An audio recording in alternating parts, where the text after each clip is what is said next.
உனக்கு வரப்போற மனைவி எப்படிப்பட்டவளா இருக்கணும்னு நீ நினைக்கிற? முதல்ல அதை டிசைட் பண்ணிக்க. சொல்றேன் கேளுங்கடா. எனக்கு வரப்போற மனைவி நம்பர் 1 அழகா இருக்கணும், ஸ்ரீதேவி மாதிரி.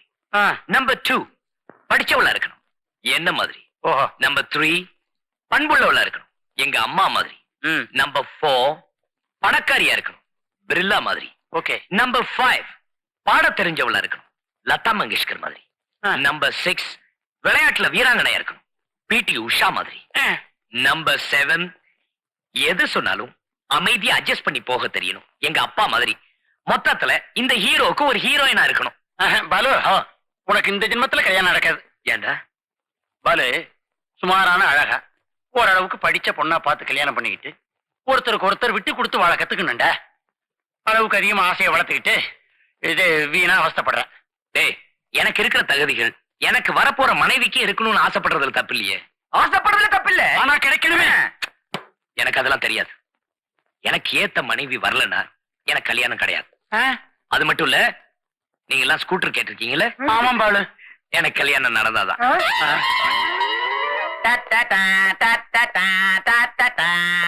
பாலு பாலு, ஐடியா வந்தாச்சு, பொண்ணு கிடைச்சாச்சு. எங்க? அலையாதே, நீ நினைக்கிற மாதிரி எல்லா குணங்களும் நிறைஞ்ச ஒரு பொண்ணு ரெடிமேடா கிடைக்காது. ஆனா நீ முயற்சி பண்ணா அப்படி ஒரு மனைவியை உருவாக்கலாம். எப்படி? தேவே இந்த பகவா. மை ஃபேர் லேடி படம் பார்த்திருக்கியா? பார்த்தேன். ஒரு ஏழை பூக்காரியை கூட்டிட்டு போய் ஒரு ப்ரொஃபசர் பாட்டெல்லாம் சொல்லி கொடுத்து டான்ஸ் கத்து கொடுத்து மாடர்ன் கேர்ளா மாத்துறாரே. ஆமா, அது மாதிரி நீயும் ஒரு வெகுளி பொண்ணா பார்த்து கல்யாணம் பண்ணிக்க மாத்திரலாம். தப்பா இல்லடா, உனக்கு அப்பப்ப நல்ல ஐடியா தான் தோணுது. எனக்கு இப்போ ஒரு விஷயம் தெரிஞ்சாகணும். அக்காவுக்கு கல்யாணம் இன்னும் 2 மாசம் கூட ஆகல, புருஷன் வீட்டுக்கு போகாம இங்கே இருக்கா. ஏன்னு கேட்டா எல்லாரும் மழுப்புறீங்க. அக்கா புருஷனை பாக்கணும்னு எனக்கு மட்டும் ஆசையா இருக்காதா? வாடி அத்தானை போய் பாக்கலானா வரமாட்டேங்கிறா. ஏன்பா, என்ன இதெல்லாம்? ஏதாவது தகராறா?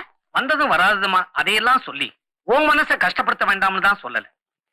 நல்ல இடம்னு தான் கொடுத்தேன். தலைவிதி என்ன நடந்துச்சுன்னு இவளையே கேளு. அக்கா, இப்ப என்ன நடந்ததுன்னு நீயே சொல்ல போறியா, இல்ல நானே உன் மாமனார் வீட்டுக்கு போய் என்ன நடந்ததுன்னு கேக்கட்டா? அவங்க கிட்ட போய் கேட்டா அவங்க பக்கம் தான் நியாயம் சொல்லுவாங்க. யார் பக்கம் நியாயம் யார் பக்கம் தப்புன்னு நான் முடிவு சொல்றேன். முதல்ல என்ன நடந்ததுன்னு சொல்லு.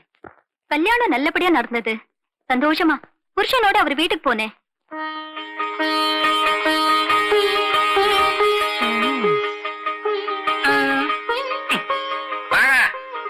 நில்லடி, இடது காலை எடுத்து வைக்கிறீங்க, தனியனே வலது காலை எடுத்து வச்சு வா.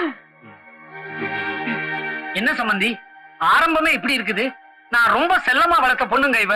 ஆரம்பம் அப்படித்தான் இருக்கும், போ எல்லாம் சரியா போயிடும், பழக்கமும் ஆயிடும். எனக்கும் அப்படித்தான். வாங்க நீங்க.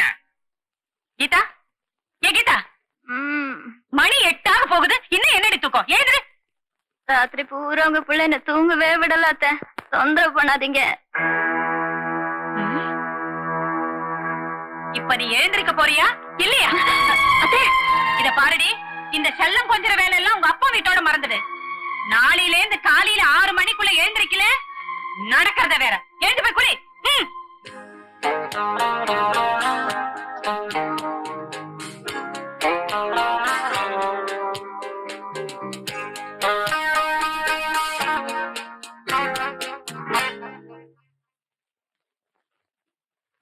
பகல் நேரத்துல நேரு டிவி போய் வேலைய பாரு.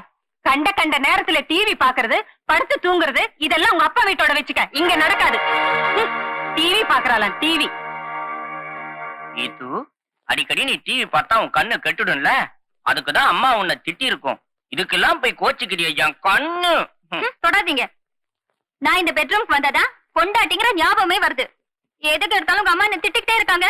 ஒரு தரமாவது ஏமா என் பொண்டாட்டி திட்டுறன்னு கேட்டிருப்பீங்களா, இல்ல ஆதரவா தான் பேசிருப்பீங்களா?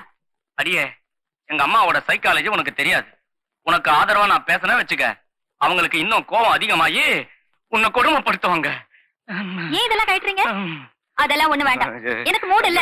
ஐயோ, எங்க அம்மா உன்னை மூட் அவுட் ஆக்குறதுக்கு என்ன ஏண்டி மூட் அவுட் ஆக்குற? Please please please. முடியாது முடியாது முடியாது. 3 வாட்டி முடியாதுன்னு சொல்றேன், இது என்ன கோர்ட்டா? இப்ப என்ன செய்ய சொல்ற? எங்க அம்மாவை திட்டணும், அவ்வளவுதானே? எங்க அம்மா நாக்கு புடுங்கி சாகுற மாதிரி 4 கேள்வி கேட்கறேன் நாளைக்கு. என்ன பிரயோஜனம்? சண்டைதான் வளரும். நான் என்னமோ உங்களுக்கு கல்யாண மந்திரம் போட்டேன்னு உங்க அம்மா சொல்லுவாங்க.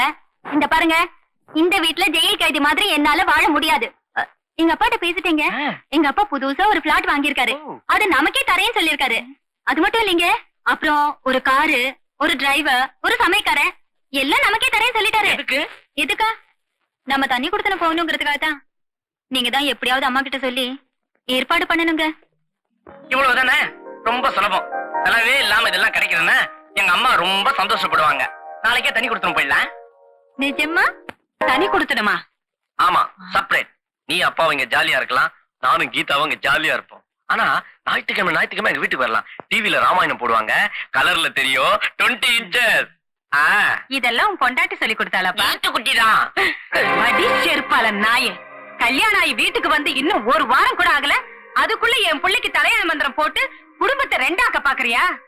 ஏண்டா டேய், அம்மா அப்படி எல்லாம் கேப்பறமா, நான் உன்னை விட்டு போகணுமா?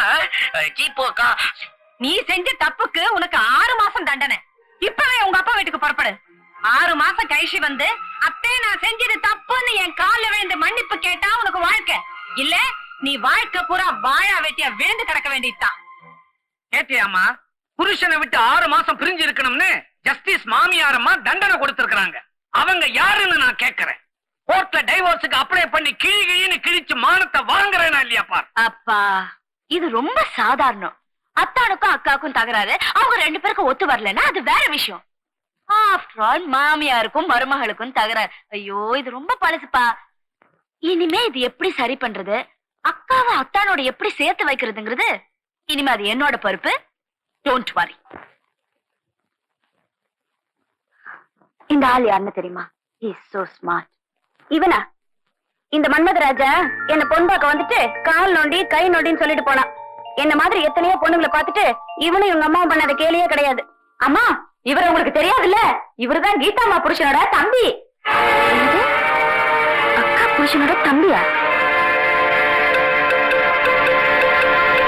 ஒரே கல்ல 2 மாங்கா. அருமையான ஐடியா பாலு. இப்பவே நம்ம கிராமத்துக்கு புறப்படு. அங்கதான் நீ நினைக்கிற மாதிரி பொண்ணு கிடைக்கும். அவன் தான் அறிவு கட்டதனமா பேசுறான்னா நீயும் தூண்டி விடுறியா? என்னமோ களிமண்ணு மாதிரி ஒரு பொண்ணை கட்டுறானா, அப்புறம் அதை திருத்துறானா. நான் தெரியாமத்தான் கேக்குறேன். அந்த களிமண்ணாவே இருந்துருச்சுன்னு வை, அப்புறம் என்ன அதை பிள்ளையார் பிடிப்பியா? சும்மா இருங்க, உங்களை யார் கேட்டாங்க? அப்ப நான் நினைச்சதை முடிச்சு காட்டுறேன். என்னம்மா சொல்ற? நீ நல்லா யோசிச்சுதான் பேசுறியா? அந்த வீட்டுக்கு மருமகளா போக போறேங்கிற? ஆமா, அந்த திமிர் பிடிச்ச பாலுவை அடக்கணும், அவங்க அம்மா கொழுப்ப குறைக்கணும். அதனால அந்த வீட்டுக்கு மருமகளா போறதா நான் முடிவு பண்ணிட்டேன். சிங்கத்தை அதோட குகையிலே சந்திக்க போறீங்களா? என்ன எங்க எலி குகையில சந்திக்க முடியும்? சித்ரா, கீதாவை அந்த வீட்டுல கட்டி கொடுத்து அதனால நான் படுற பாடு எனக்கு தான் தெரியும். நீயும் வாழா வெட்டியா திரும்பி வந்துட்டீன்னா அதை என்னால தாங்கிக்க முடியாதம்மா. நான் ஒண்ணு அக்கா மாதிரி டியூப் லைட் இல்லப்பா. அவங்களை எப்படி சமாளிக்கிறதுன்னு எனக்கு நல்லா தெரியும். வேணாண்டி, என் புருஷனாவது ரொம்ப நல்லவர். ஆனா அந்த பாலு ரொம்ப மோசம். என்னையே கை நீட்டி அடிக்க வந்தவன். உன்னால 2 பேரையும் சமாளிக்க முடியாது. சொன்னா கேளு. நான் முடிவு எடுத்ததுதான். இதுல நான் ஜெயிச்சு காட்டுறேனா இல்லையான்னு பாரு. அப்பா, நீங்க பேசாம போய் கல்யாணத்துக்கு ஏற்பாடு பண்ணுங்க. அதுலயும் ஒரு சிக்கல் இருக்குமா. என்ன? புரோக்கர் பொன்னம்பலத்தை பார்த்தேன். அவன் சொன்னான், பாலு படிச்ச பொண்ணியோ இல்ல பணக்கார பொண்ணியோ கல்யாணம் பண்ணிக்க போறது இல்லையா. அவங்க சொந்த கிராமமான வேளங்குடிக்கு போய் ஒரு அப்பாவி பொண்ணா பார்த்து செலக்ட் பண்ணி கட்டிக்க போறானா. அவளையே தனக்கேத்த மனைவியா மாத்த போறான்.